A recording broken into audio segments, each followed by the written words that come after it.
Денеска православната црква го празнува воведението на Пресвета Богородица.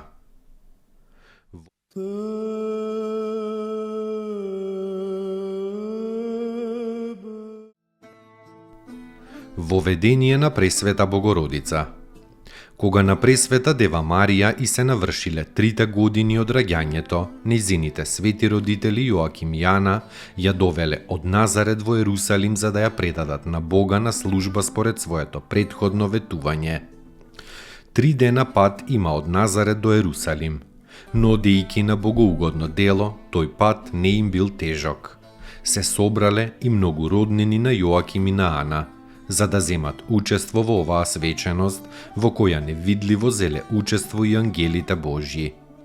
Најнапред оделе девиците со запалени свеќи во рацете, па потоа Пресвета Дева водена од едната страна од својот татко, а од другата од мајката.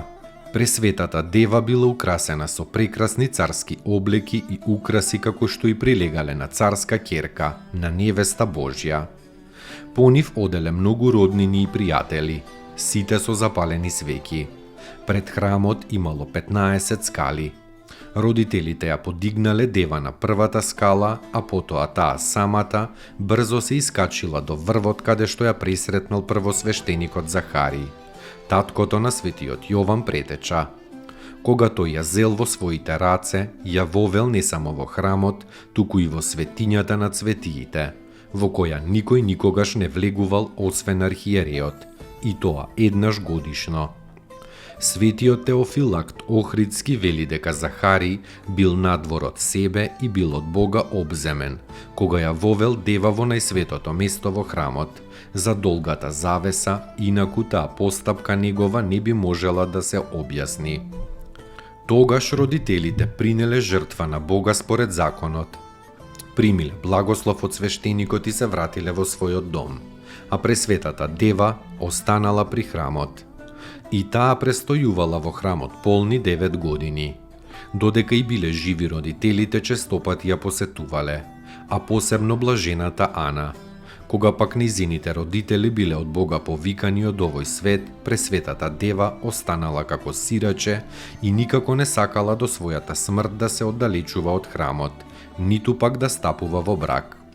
Бидејќи тоа било спротивно на законот и на обичаите на Израилот, по навршувањето на 12-тата година ја дале на светиот Јосиф роднина од Назарет, како свршеница да живее во девственост, така што и својата желба ја исполнила и привидно законот го задоволила.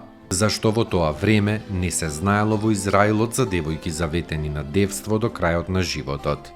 Пресветата Дева Марија била прва таква доживотно заветена девојка и по неа потоа следувале во Христовата црква илјади и илјади девственички и девственици.